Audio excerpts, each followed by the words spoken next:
podcast. I'm your host, Emma Coffman, and we're here with Rod Teuscher with RT Bit and Spur in Gainesville. Yes. And Texas. in Gainesville, Texas, that's right. That's right, you got to specify that now. Now, Rod is an extremely talented silversmith, and as you can tell here, you've been at the trade for a while now. So 39 years. 39, so just a little bit. Mm-hmm. So why don't you tell people your background, because I just met you and I bamboozled you into sitting down and talking to me, so thank you for that. You're welcome. But tell me a little bit about your background. Did you start silversmithing when you were young, or what got you into it? I grew up on cattle ranches. Okay, where at? In Jackson Hole, Wyoming. Okay, beautiful. And yes, Beautiful up in area. Wyoming. I grew up in a couple of places in Wyoming, and Jackson Hole was the last place I was there. And grew up on cattle ranches, and went to college to be a better cowboy, and got to training horses. Where'd you go to college at? University of Wyoming. Okay. And graduated there and got to training horses and worked as a horse trainer. I trained horses for the public for 14 years. What kind of horse did you specialize in? Well, that was before specialties. You just broke everything and did everything. Broke a lot of colts, a lot of spoiled horses and that sort of thing. Showed a little bit in reining and halter and just a little of everything. I played polo, just whatever you want to do with a horse, I'd do it. Mm-hmm. Well, I got to riding with these other trainers, go to their place and ride. Today I'll go over here and ride his place and and got to know these trainers and got to riding with them. Well, they found out I could weld. Okay. And they said, "Oh, would you make me a bit? I can't find what I'm looking for." Well, I knew enough about it that a bit has a balance and a feel. Mm-hmm. It's not just a hunk of iron put together. Right. And I didn't know about that, and so I begged off for about a year. And finally, one day I was over at a trainer's place, and another trainer was there, and we got done and went in the tack room. We started talking bits, and he handed me a real crude bit. He said, "Can you make that?" So I can make that. Well, go ahead and make that. Make it look nicer. So I did. He said, No. Make it shorter here and bend more here. He said, "Ooh." That's what I'm looking for. "Can you put different mouthpieces in it?" I said, "Yeah." "Can you make one of these?" "Yeah." "Can you make one of those?" And so I started making bits for him. And then once I go to another place, look what they got me doing. They got, "Oh, can you make bits for me?" Mm. And how old are you when this happened? Oh, I'm in my 20s. Okay. And so they got me making bits for them. And pretty soon, I was so far behind on bit orders, I had to quit training horses. I guess early 30s, but yeah, wow. I had to quit training horses. Better money in that than training on horses? Yeah, I didn't know. I just had more orders for bits, so I just started making bits, and I was getting orders from all over. Then I started getting calls from different people who had my bits and want more, and that sort of thing. Were these more custom bits, or were they? These were the using the black bar bits like this, just training bits.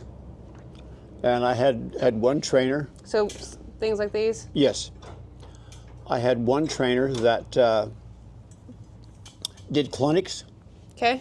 And he had 5 bits that he had at those clinics.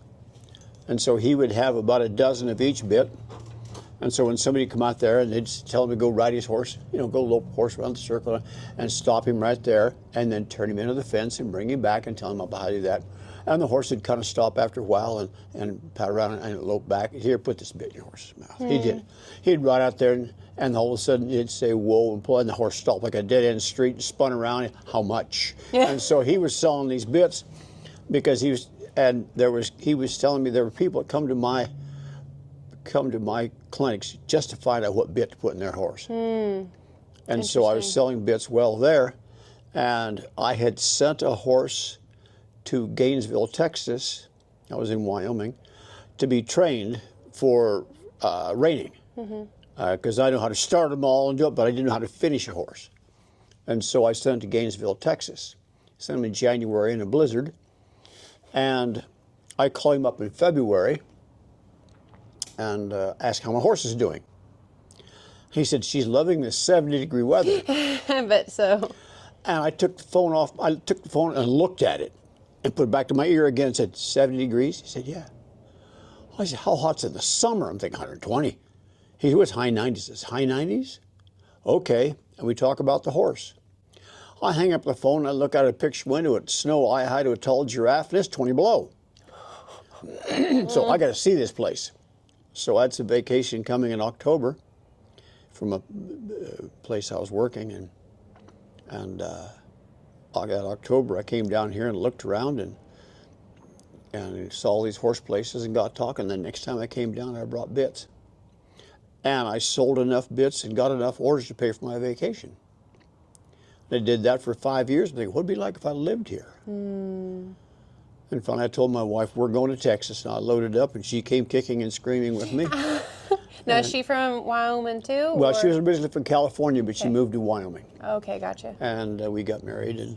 And so she came down here, and I got a job as a welder and was making bits on the side and got laid off because we had a contract that wasn't quite ready yet. So I just kept making bits and never went back. There you go. And so when did you switch to making bits full time? Oh, bits and spurs.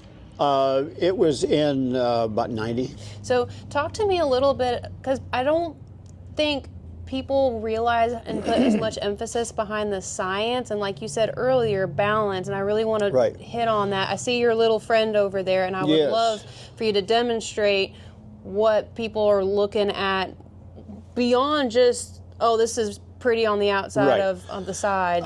As an aside to that, I've got a gentleman working for me, and when he first started, he went over to one of the ranch stores, and he said, Rod, the bits here are totally different than what we do. Just backwards, some of them, what we do. I said, yeah, and we talked about it. Backwards how? How they're built backwards the way we do it. You know, the mouthpieces weren't, we'd have it real smooth on the outside, maybe more aggressive on the inside, and they go the other way around, and things like that. Okay. And so I said, I hung up, I just sat there for a while, waited. And this group of people came in, and said, oh, I'm gonna buy that bit, it's pretty. No, buy this one, it's prettier. And they bought the bit and left. With no consideration of what their horse needed, what they were doing with it, its level of training. They bought the bit because it was pretty. And I have gone to great lengths. I'll have trainers come in here, and I've got a world champion every corner down here. And I'll have trainers come in here, and I'll ask them, you know, can you make this bit for me? Yeah. What do you like about that bit? It works. Okay. And I make it for them. And another trainer will come in. What do you like about this bit? Well, I like the way the purchase does this because the mouthpiece does this. And then we talk bit mechanics by the hour. And I find anybody I can that knows about bit mechanics, and we will just talk and discuss bit mechanics by the hour. I went so far as to fly to California to spend an afternoon with Benny Gatrone just to talk bits mechanics. And I showed up at his place, and the guy walked out of the barn and says, Benny here. He said, yeah, he's on a horse. I'm going to get him. I said, no, you didn't even finish that horse. And he must have told me I was coming because, well, tack room's right there. I said, okay, I walk in. Now, if you walked into Benny Gatrone's tack room, I looked those bits over and looked those bits over. And finally, I just stood in the center of the tack room and realized the really good old California bits, there was 150 of them to my left. There was 140 of them in front of me. There was 140 of them to my right. I didn't count behind me. And then when Benny came in, we spent all afternoon going from his office, we had a few more, back to the tack room, and I'd say, okay, what do you get out of that mouthpiece? When do you use that? When do you try that? When do you do this? What does this give you? And I just pick people's brains on bit mechanics. Well, it helps you better advise your customers coming on what they're trying to achieve, and you can help describe it or guide them on a custom. Right. I've trained horses enough to understand when they're talking about balance and feel what that is. I've felt it, I've done it, you just got to, it's just, you can't teach it. Right. You just have to learn it. And I've figured that out. But yes, so when I've had, in fact, I had a trainer come to me one time, and he said, Rod, I've got a non-pro. The horse likes this mouthpiece.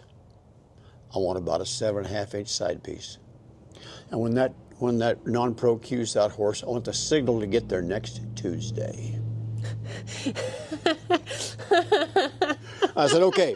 So we made a bit that worked for her because she would go out in the arena and her hands were so fast and she gets so excited for the horses. And she'd tell them, and the horse going, what? And I like that. She was bouncing all over the place and slowed that bit down. So, okay, the horse got the message and he would do it. And it worked much better. Right. But that's funny. And then I've made some really aggressive bits for this one trainer. I asked him about it. Boy, make some aggressive bits. He said, yep. He says, and I use that much.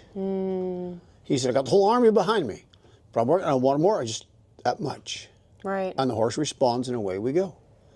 And if y'all didn't see the episode with Greg Robinson, with Robinson Horsemanship, be sure to go back and watch that episode, because we talk exactly about that. Is it's not necessarily the power of how much bicep you can pull, but really what the leverage can do for these horses with just a little fingertip. And we actually rode around my mare on a fingertip. So if y'all missed that episode, y'all be sure to go check that out, because that's exactly what you're talking about. Is you don't, in a lot of these trainers, it's subtlety. You don't hardly see well-polished trainers go in and just jerking on horses' faces. If you're having a jerk, then there's something going on that needs to be addressed. But you know, that's they should have done that before they got there. But yes, but no, but it's the little things, and if you watch, if you'll know to watch the subtleties, a lot of this went, ooh, what did he do there? Ooh, he did that little piece there. And I'll watch these guys on their horse. I wonder why he did that. And you can go ask him, and he'll tell you, and that sort of thing. But it's a lot of the little things. Yes, I remember when I first started working for a cutting horse trainer in college. That was the one thing I would do, is just watch. And people, and I still to this day at the futurity, I'll just sit there and watch run after run after run after run, and I never get bored of it, because I pick up something new every time.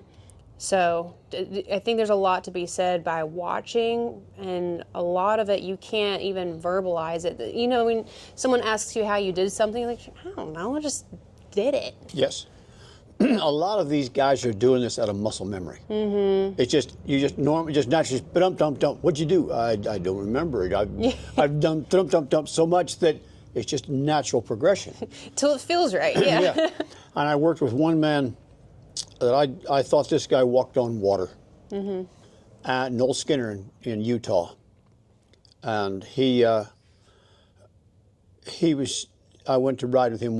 He trained a horse for me, trained a couple of horses for me. I had some ranch horses that I broke one of them, and the other I bought. And I used them on the ranch, and I thought they were pretty good horses. And I wondered if they're going to be show horses. So I got a hold of him, and he took one of them, and he had him for about 90 days, put him in a show, and we placed we got fourth in the reining and third in the calf roping. Okay, this horse has the physical ability to do it, has the mental ability to be, taught. That's all I wanted to know. So I sent him the second one. He had the second one about 90 days, took him to a show, and he placed in the working cow horse, the reining, and the calf roping. Okay. He says, you have push button horses. You come learn how to push those buttons.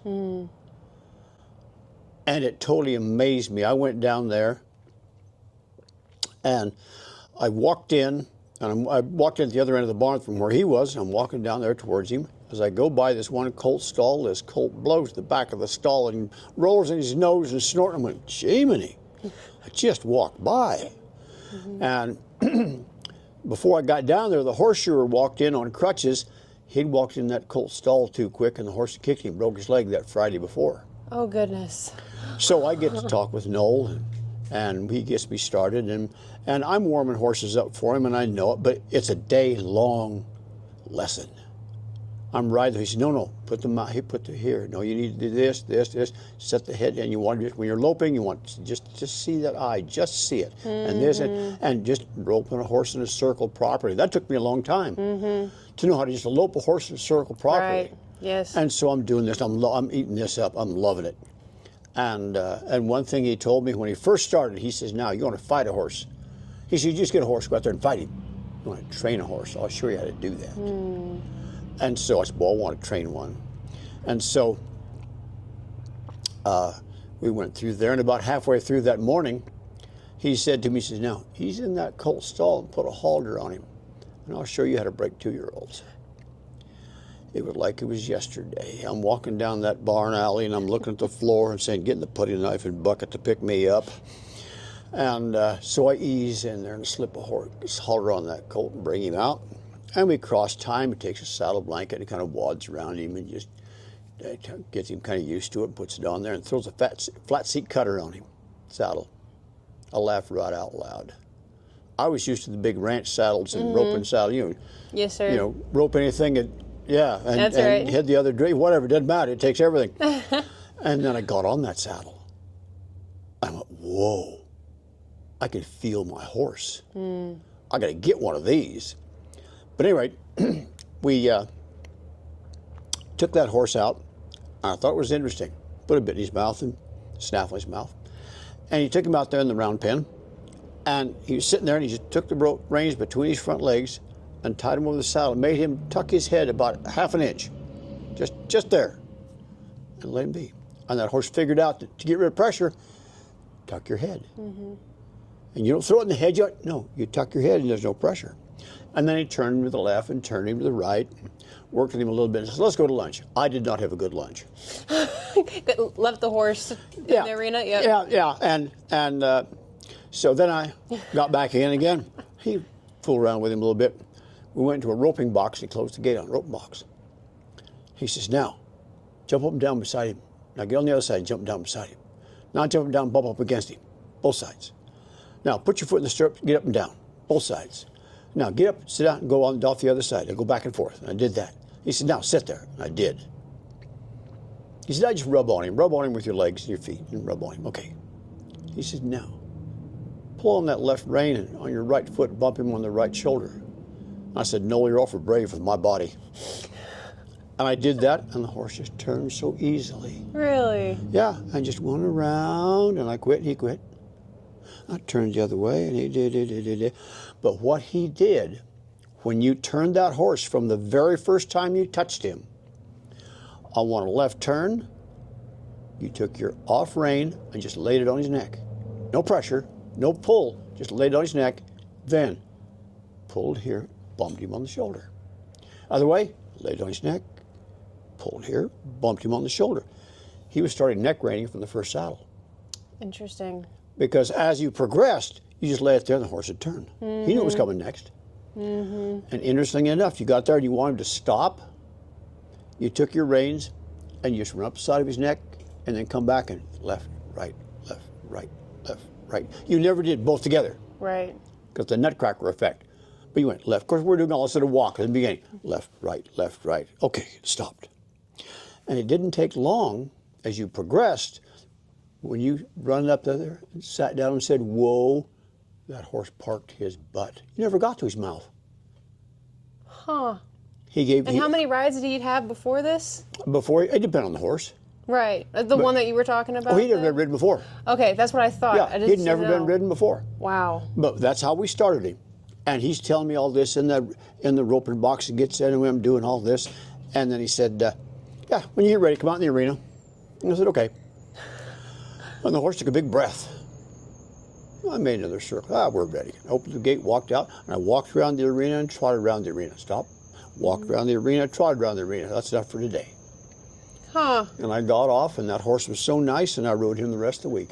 Yeah, wow. And he was a basket case when we started. And he was just so nice, and they get so soft. And this is the same one that broke that feller's leg? Yeah, same one that broke guy's leg. But, were you nervous at all knowing that? Yeah. Well, once I got his back, I figured I was all right, unless he was a back. But he was. Once I got there, he was just so nice. But no, he turned out to be just really nice horse. But and so I threw away everything I knew about training too. I started doing it his way. I mean, if he told me I had to go sit on a fence board, I had to go sit on a fence board. Whatever that guy said, it worked. Yes, I think people especially in the equine industry, I think any industry, but maintaining that open mind of learning someone else's techniques will do you a lot of good, even if it's not something that you implement into your own program. Right. But just being willing to listen to somebody else and see for yourself. I think a lot of people just kind of say, nope, that's not for me, and roll on, or they listen to an Instagram cowboy, so to speak, and somebody online they've never met. And anyway, I've got a lot of trainers come in here, young guys come in that are assistant trainers, and they're riding for these guys around here. These guys are good. Oh yes. Yeah, if y'all don't know, Gainesville is one of the horse capitals of Texas. we have horses with a square foot here. Yeah, that's right. And but I tell them, I say, okay, you work for that guy for a couple of years. Then you go work for that guy for a couple of years. Then you go work for that guy for a couple of years. And what you will find is that you'll find, ooh, I like the way he does this, and I like the way he does this, I like the way this guy does this, and you'll amass what you want to do and you like doing, but you have a problem. You now know 3 or 4 different ways to solve that problem. Depends on the way that horse wants to. You know, so it's not my program's got to work, or we just you know, flunk the horse out. Right. No, you find a program that works for that horse, and you already have 3 or 4 different ways of approaching it. Because the trainers here will train that horse in 3 to 5 bits, but it's a different 3 to 5 for every one of them. And then what you'll find is you go in that tack room, there's a long line of bits down that wall. And the guy's out there and he's training his horses. Whoop, get a problem. Okay, you know, 3rd bit from the left down there. And he goes, gets that, puts it on, rides him 2 or 3 days, problem solved, puts it back. Might not use that bit, but twice a year. Back to his 3 to 5. It's like that specialty wrench your mechanic has. Right. To work on the 2008 Dodge transmission, he needs this special wrench right here. Can't do without it. That's right. And that's why you have these long line of bits. And I tell these, That's a great way of putting it. I tell these people that, you know, you're buying bits or whatnot, you're just adding tools to your tool chest. And you may not use that bit. Some of my bits here are only meant to be used 2 or 3 times. And then you put them back away and go back. They're not meant to be used all day, every day. Right. Some of them are only meant to be used for 5 minutes.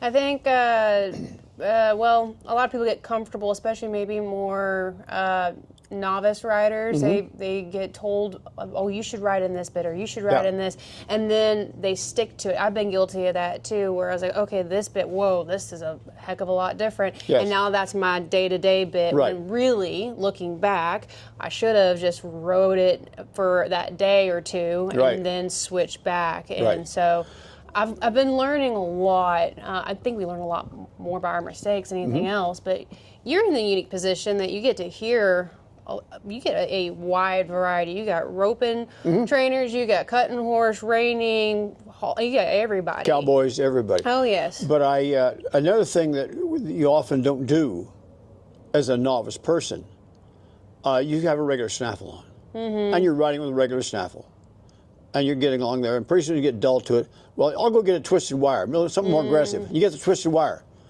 Well, what I suggest is ride him until he starts functioning right with that. Then go back to your twist, give him a chance. Go back to your regular snaffle again. And you might ride him another 6 weeks before he gets dull to it. Go back and just go back and forth. Don't spend your time in that twisted wire. Oh, I need something more now because he's getting dull to that. And pretty soon you just get more bigger bit to get the same thing. Right. When you get him reaction, and a lot of these are pretty, a lot of these you ride for about 5 minutes, not horses just, okay, now that I got your mind, put your regular bit on, okay, now let's go out and do this. Yeah, because at graduation, it doesn't mean you never go back down. Right. Just because you move to a different bit doesn't ever mean you can't. It's like school. Even though you graduate levels of knowledge, math is still the same. 2 + 2 that you still learn in 1st grade, we still use that day to day.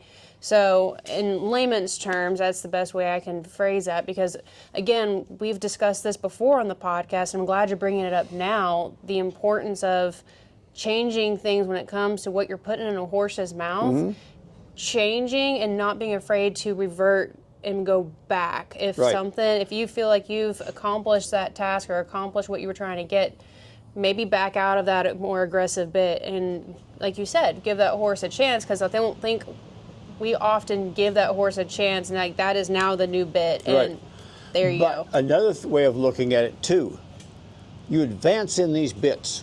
Say you go from a snaffle and you want to transition into a curb bit, and you find a bit that transitions well, and then you go into something more. And the reason you're going into more advanced bits, up even for the bridle bits and the bigger, higher ports, is now you can get that horse the same response with less. Rather than pulling like this to get it done, you're now doing it like this. And the horse is, boy, he's functioning. Right. Instead of pulling arm all the way back, you can pull an inch. You're now just, you can get some of these more aggressive bits, and rather than trying to tear his head off to show him that, you're now, that's enough. Just that one little finger movement. Just that one little finger move. That's right. I watched the guy, and he had a real high port bit. And I watched him at a show. He roped a cow, he went down the fence, he cut a cow and did a reining pattern. And I watched him, and you could hardly see his hands move. And that horse is out there flying and dying. And you could just, you'd see him take those romels and you just kind of see those knots come up his neck, and that horse would just respond to that. He had a big drape in his rein, never took a drape out. Wow. The horse did everything. We saw a big drape in his rein. I thought, wow, that's how it's supposed to be done. Absolutely. And that so, weight does such a big difference. And so that, I mean, you get more aggressive bits. Doesn't mean you're trying to tear their head off. No, not at all. And so you even go up to a spade bit, is a signal bit. Yes. It's not a leverage bit, it's a signal bit. So when you just move that bit a little bit, the horse works on that signal. Speaking of spade bits, do you have one here? And I would love to demonstrate on your little friend over here how that bit works in a mouth, or another different kind of bit for mechanics. I've got some bits that are close. Okay. But they're not spade bits. That's okay. I think just a lot of people get scared off of the spade bits. Sure. Let's take something here with a, say like this, with a higher port. I'm trying to think of anything else that's better. This is funky. What is this? It's a ring bit. How does that work? That's the chin strap. Oh, okay. The horse's mouth goes like this. So it goes in the horse's mouth like this. Okay. And so now when you pull it, that ring goes up against the jaw like your chin strap would. Okay. Huh. And they do a lot of that in Chile and Argentina. Okay. And the vaqueros had these. And there was Joe Morrow, who was a vaquero in the Spanish land grant ranches. Mm-hmm. And he said there were piles of these ring bits laying around worn out. Really? Because they'd ride the mules in them. They'd ride donkeys in them. Huh. No kidding. Yeah.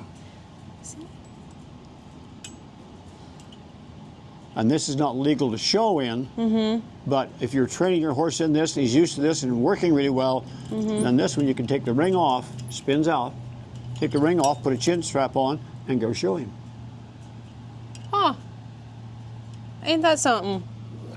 Huh. Okay. I learned something new today. I mean, I'm learning something new every day, but...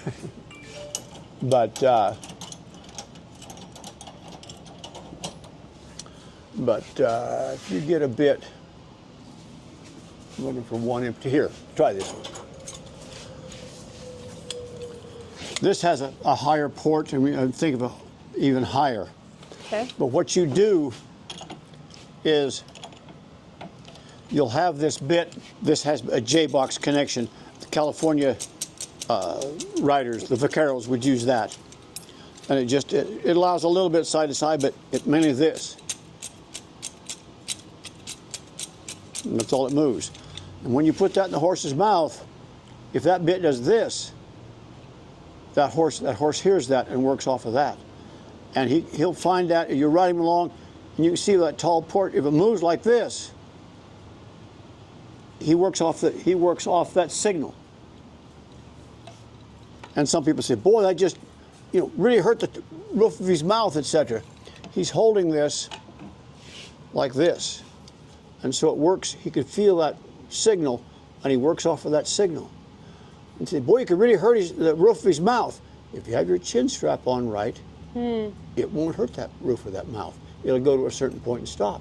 Okay. But that horse will work off of that. He's well enough trained. He feels that, and boy, he's already doing it. He's working off the signal, not the leverage. And so that's why when you get a more aggressive bit and a more aggressive bit, it's because then you can use a lighter touch signal and get a response. Man. So when you say if your chin strap is on right, talk about that. Well, because you got also, I've never even seen that one in person before. Yes, we've got some aggressive chin straps if you want to really, really hurt one. But if your chin strap is on your horse, well, same bit.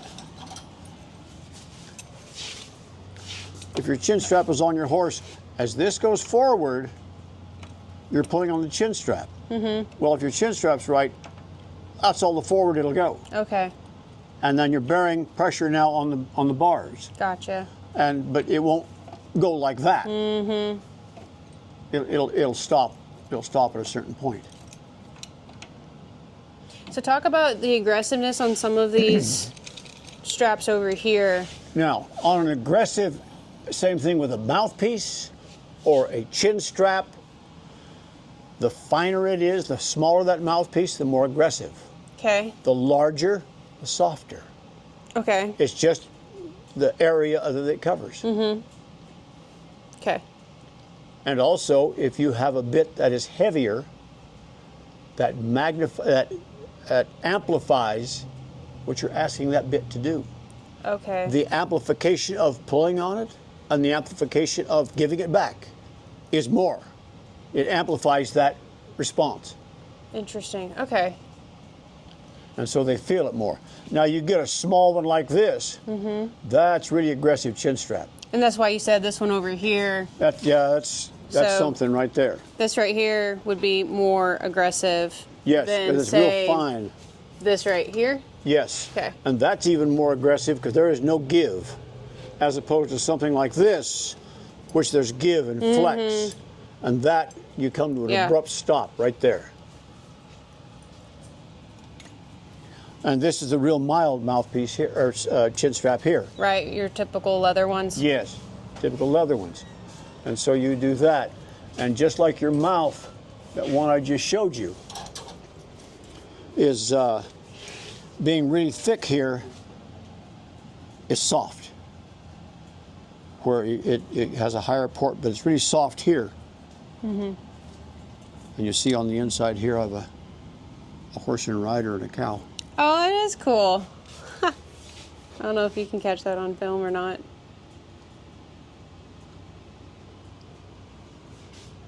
That is cool. Huh. Inlaid copper in the mouth. Yeah. Well, you get to be really creative. Yes. I'm sure. Some people think that you want copper in the mouth and it promotes saliva. Some people it doesn't matter. I want to know your process of where you start from making. All right, you got an order in. What is your first step? Depends on what it is. We'll either make the side pieces and then weld the mouthpiece in, or make the mouthpiece and weld it into the side piece. We'll make both the mouthpieces and the side piece. We'll make them just how they want them and make it all. We have jigs back here where we'll bend that mouthpiece just right and bend it out here. You want taller? Okay, we can do taller and do this. And then we have a jig that we set that mouthpiece in. And we put the side pieces on and put the mouthpiece in and make sure it's just the angle we want. Okay. And then we'll weld it in. Can we look at that? Sure. So do you remember maybe not every, but do you remember every bit and spur, maybe not so much spurs, but bits that you make? So like if you do something unique and different and somebody walks in and that bit fits what that bit was intended and made for, and they say, I just need one exactly like it. Now, do you keep a record of everything that you make? No. Or so it's just all by memory? We make so many Okay. that we'd have files. You'd have more paper than iron, huh? Right, yeah, more paper than iron. But I've had some peculiar bits that I've made, brought in 5 years later. I need another one like this. I say, okay. How did I make that? I thought of 3 different ways of doing it. Which one do I use? And then I'll go make it a bit, trying to remember what way I did. But yeah, That's we'll funny. make that bit. But yeah, there's bits every once in a while. Oh yeah, I remember that one. Yeah.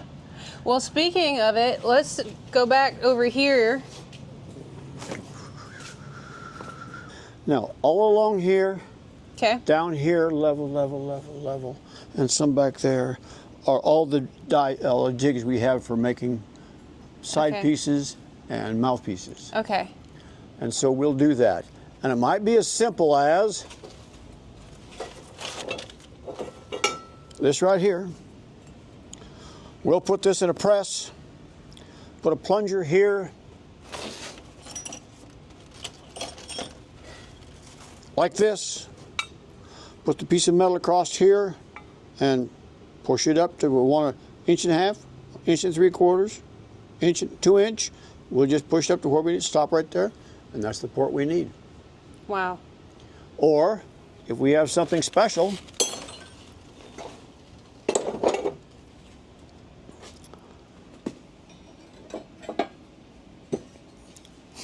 here's 2 of them we did, something special.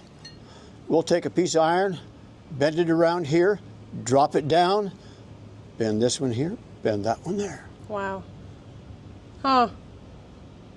I'll be danged. This is the same thing, just a little bit bigger port. Mm-hmm. Interesting. And so did you make all of these? Yes. Wow. Huh. Very cool. Yeah, we make all these. We'll get something, well, we need, and it's just like that, it's just like we're talking, we need something to make, okay, what's it going to look like? It's going to look, we're going to want here, then we come down, we're going to do this, so we just design that thing, it'll work. Okay, there it is. Okay. And then you got your sand belt right here? We made these too. You made those? We made the sanders. Wow. We made the buffers, we made this sander and this sander and this sander and that buffer. And walk me through the process. So you take a piece of iron, Yep. make your cut. We'll take a piece of rod, and we'll stick it in there, and sometimes we have to sand out the middle. If it's going to be finer in the middle and bigger on the outside, we'll sand that middle down. With this? With these, depends on which one so you we got want. different, okay, so each one's a different grit that you just keep on Well, there. we can change grits, but it's a different thing. This has a soft padded, that's hard there. What does that do? Well, this here, when you push against it, it's a little more aggressive than up here, but not as aggressive as going against a hard surface. Okay. And so we'll sand that center down, taper it, sand it down, and then we'll put it in there, bend it, sit down, bend it back out like this, and we'll get that mouthpiece. Okay. And then we'll cut it to length. So you always cut it bigger than what you need, Yes. I'm assuming. Okay. And then if you want a 5 or a 5 1/4, 5 1/2, whatever, and then we'll cut that to length. Okay. And then we'll get the side pieces, and we have a jig over here. Follow you. If it's a solid mouth,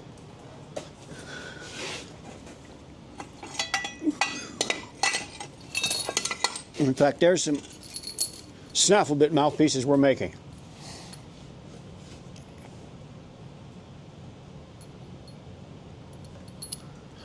We'll put it over here. I'll put it here for easy filming. We'll take that side piece, we'll hit it against here and here, here and here. This is for a 5-inch mouth. Okay. Want 5 1/4, or we'll put a shim over here, make it a little bit wider. And then we put the mouthpiece where we want, right in here.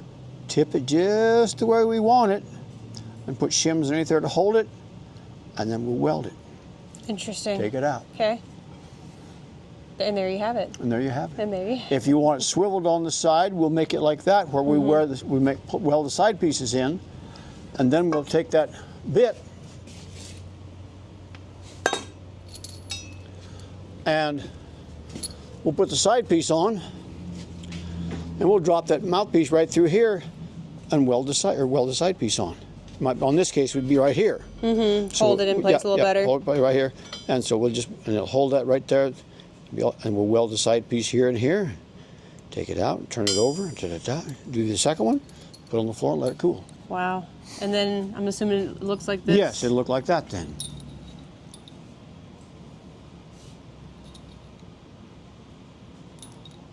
How long does it take you to, so if you got a custom bit, and now you are, I'm sure, a well-oiled machine, but how long, or how many times do you mess up? I'm assuming you've messed up a time or two when you were first getting the knack of some of the custom work, Oh, we right? still do. Still do? Okay. We still mess up. And what's interesting is sometimes we'll make a mistake. And one guy, we made a mistake. Okay. And we sent him a bit different than he wanted. And he liked that bit better. Really? Yeah. See, it worked out then. Yeah. And sometimes our mistakes work better than what they wanted. Okay. And so, there's, but you got to get a horse, a bit that horse likes. Right. Because I talk about that long line down here of all the black bits. Up here is all the silver bits. They go over here. And what that trainer does is that horse works up till that horse is finished. When that horse is finished, that trainer has trained that horse in those 3 to 5 bits. Now, to show that horse, he wants to find a bit that horse likes. And so he'll go through all these bits here. Okay, well, he really likes this one. And there's no rhyme or reason to what that horse likes. There is no formula for, well, if it's this horse, he likes this, we're doing this, and he needs this bit. No. Trial and error. Trial and error. Okay. They'll try this. And case in point, I had a guy call me from the hill country. And he said, Rod, we train rope horses. And we're using mainly chains, imported chains. He said, I want to try some of those California bits. I said, okay. So I sent him a bit like I let you use. And he said, I got my good rope horse out. I said, I put that in my horse's mouth. And I'm loping along, warming him up. And I asked him for a spin. And that horse just spun and spun and spun. He said, with our chains, imported chains, I get about 3 trips, the horse steps out. With this bit, I could have been there all day. He just did. Okay, that works good. Okay. So I back him in the heel box. And we got there. He said, it was a whole new level. That horse just flowed to that steer. And I roped him and went, whoa. I said, this horse really likes this bit, works good. I won't show him in it all the time, which is good. Right. I won't ride him in it all the time, but I'll show him in it. He says, I took that out of his mouth, put his regular bit in, and the horse was hunting that mouthpiece. You see him move around hunting for that mouthpiece. He liked it, and that's the one you show him in. That's the magic one. Yeah. That's right. He really performs, it really does good, just another level above. And again, I had a cowboy come to me. He said, Rod, I got this horse, big, athletic horse, good horse. I'm riding him with a broken mouthpiece, shank bit, broken mouthpiece, and I take him to a ranch rodeo, and he's a basket case. I said, okay. So I gave him a chain bit. Here, try this. He came back about 10 days later and said, Rod, I want to give you a religious testimony. He said, that horse is just, boy, he's right there, and we're doing great. He's not fractious, he's not this, he just does great. I said, yep. I said, you're not hurting him. Because that horse to get out there, and the guy's nervous now because in rodeo, he's trying to time it, and he's hurting that horse with that bit. Because all that movement. Yeah, with a snaffle bit, you can't hurt him. But with that chain, there's nothing to hurt that bit. It just grabs him and pulls him. There's nothing to brace against, nothing to hurt him, nothing, and that horse worked great. Wow. He was broke well enough, he could go along and do that, but it didn't get hurt. So the horse didn't worry about getting hurt, so now he could concentrate on what he was doing. That's like humans, though. I mean, it's, I guess people, when it comes to clothing, you got your favorite pair of jeans, and your jeans, you're like, if I have to wear these, so. Yeah. But, well, a good,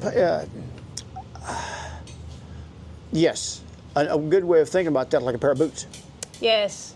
I've got some boots that I can wear a while, and then they start to hurt my feet. I've got some boots, and mine are handmade. I got one boot maker that makes my boots, and they feel like a pair of socks. Who do you use? It's a Brunson out of New Mexico. Okay, there you go. And those boots feel like a pair of socks. I put them on. When I first get that pair of boots, I put them on, and my eyes go about half closed. I just stare off into space. It feels that good. And at the end of the day, you don't think about taking them off. Yes. It's not even a consideration. Right. It's not in your mind. Yeah, they just feel that good. That's awesome. Yeah, and that's what you want in a bit or anything else. There you go. Well, so you also do spurs. Yes. Okay, so talk about a little bit on the functionality of spurs on your rowels, and I know you had a whole set down there. Right. But I think there's some people that don't understand the purpose behind the number spokes on there, right, and then the edges. Can we talk about that a little bit? Yes, you can. Well, I have a problem. Of talking?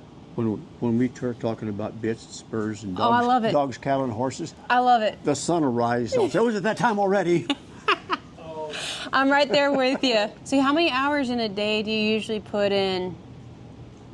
I guess it's kind of a hard question to ask because it also depends on the severity or the complication of the bit. But like one of your GR bits that you make, how long does it take to make a bit like that from start to finish? It will take us about 3 days to make a quantity of those. Okay. Oh, that's cool. Oh, I don't know if the camera will pick that up or not, but hold on, just hold it. That's cool. That's very We cool. get to play. You what? We get to play. You get to play. Yes. and you ask me about when do I work here? I get up and come to my shop about 5:30 in the morning. Okay. And I'll leave about 7 o'clock at night. Wow. Go in to have meals. What a long day. I love it. And you enjoy every bit of it. I crave it. What would you say was the hardest part about your business, whether it's getting started, to you, what was the most difficult thing about In doing the all this? beginning, I worked in a job shop, welding shop. Okay. And so we made lots of things. And guys, can you make this? Yeah, can you make that? So making bits wasn't a problem, but okay, now how am I going to do that? And I would figure out how to do that. And sometimes I'd look around, and I'm always, and still, I've been doing it 39 years, 40 years in October, and I am still looking for a better way, easier way, faster way to make that. And like you said, sometimes just a little thing, ooh, yeah, if I did that, I can do that, it'll be better. But learning how to do this, and of course, after 40 years, I've made all kinds of things, but the more you do, the more you can do. And so I have, and what amazes me is I go to a show, and there's probably 30 or 40 bit spur makers there. Okay. And I'll have guys come up to me and say, can you do this to this pair of spurs?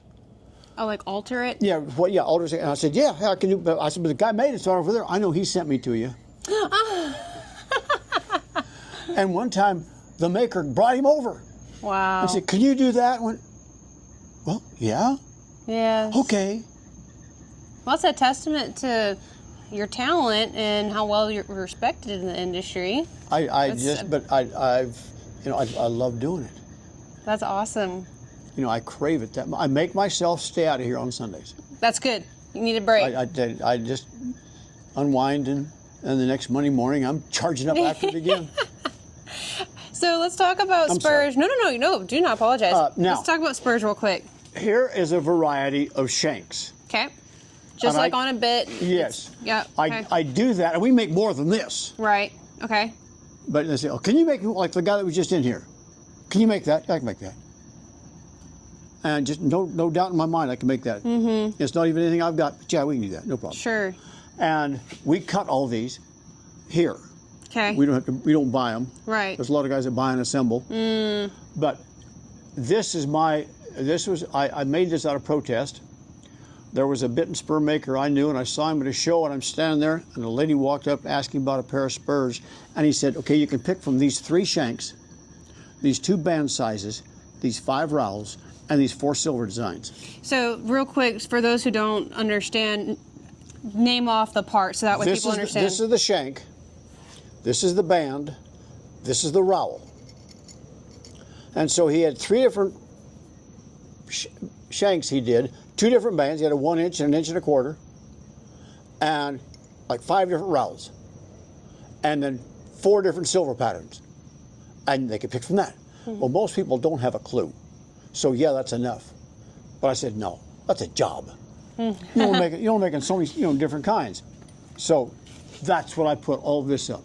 Okay. Now, most of the people that I deal with know what they want. Or have a clue. Right. So can you talk about that so you've got obviously the rowels where these bolts are is where the rowels are connected. You're right. And so there's a leverage and there's different angles of where that's sitting. Oftentimes you will see sometimes they're raised a little, and sometimes they're like this way. This one, actually, this will come out the center of the spur right there. Okay. This one the same. This one's raised.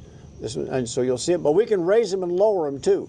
If you're really long-legged, then you may want to have your shank a little longer and raised up a little bit. Right. Now, I did have a lady come to me from Italy. And with her interpreter, and she wanted a pair of spurs. And she wanted a shank like this. Only she wanted here, I've got it over on the wall. She wanted here, come straight up and roll over right there, and one little small rowel right there. I said, okay. So I made them. And she came in here and she put them on and she's looking at them. She's looking at them. I told the interpreter, I said, they're not going to work. I said, she's going to spur her horse. It's going to push that, shank right into her leg. He said, but they'll look good in the Italian discos. I said, got it. Oh my goodness. That's not where I thought we were going with that story. Hot dog. And then I had a man pull up in the middle of the driveway there, get out, big smile on his face, said, I found you. I said, good. He said, how? I said, okay. He said, how? He said, I left Buenos Aires and I flew to Houston and I rented a car and I hunted around Texas till I found you. Oh my goodness. I'm going, okay. He's a polo player in Argentina. And he came to me, and he's come to me twice. He's came to me, and he and I get together, and we'll design polo bits. Interesting. And I will make him a prototype. He says, Rod, I have good bit makers in Argentina. They know nothing about a horse. So he comes to me, and we will design polo bits. And I'll make him a prototype, and he'll take them and have them made in Argentina. Wow. But that impressed Cool. that impressed me. You talk about determination. It impresses me. But anyway, so we start out with any shank right here. Usually, it's a 1-inch band, pretty standard. Okay. Now some people, I want them lighter, but I want to get okay. Or no, I want a wider one. Okay, fine. And so we'll make them a little wider, a little narrower, and that sort of thing. So we'll start out with that. And like I tell people, I stamp your name on the inside of it. That's made for you. Oh, cool. Yeah. Here, let me show that.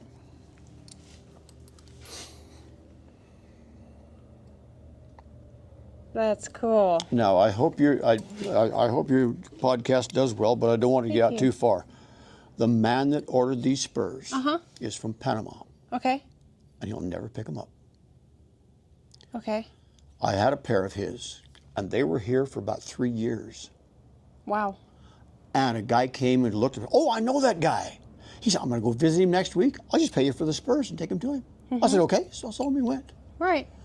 And the guy called me and said, man, they're great. I love them. Can you make me another pair? I said, sure, and I did. He'll never pick them up. But I sell more spurs off of that spur. They're beautiful. People say, oh, I like that shank. And I did that. Okay, and I like this rowel. Okay, now, okay, I like this lettering. Can you do this yet? I've gotten more orders off of this pair of spurs. I hope he never sees them. I hope he never comes and picks them up. Yeah, because they've been your best seller. Yeah, they like. Oh yeah, that band with that band. And can you do this silver pattern? Oh, still like this here. But can you? Yeah, that's. Can you make it a long? Yeah, but they'll come off of this spur and we'll work from that. That's funny. It's like your little stock then. Yeah.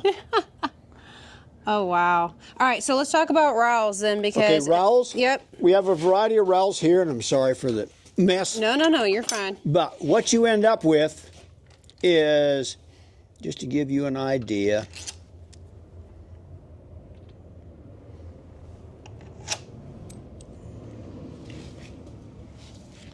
is you get a spur like this, you're talking about the coverage. Okay. When you spur your horse, you're pointing 2 points.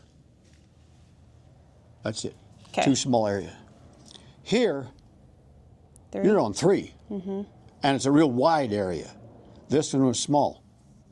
This one, I mean, you're on several points. This is a softer rowel. Okay, but it has a wider coverage. This is medium, and that's fairly aggressive. Or you can get them wider and sharper. And so and so some people get I went to a show one time, and this guy had a real dull 5-point in one spur, what they call a rock grinder, which is a real sharp, jagged, and the other spur. I looked at that. That's odd. He had 1 weak leg. One of his legs was weak, so he could work just fine with that. But with this one, he wouldn't push much, so we got a sharper rowel, so the horse would. Huh. I mean, it makes sense. But you also sometimes in these training horses, they sometime in these training horses, they'll just say, no, I don't want to. And so you get a sharper spur and say, okay, I'll do it anyway. And so you'll use a sharper spur on.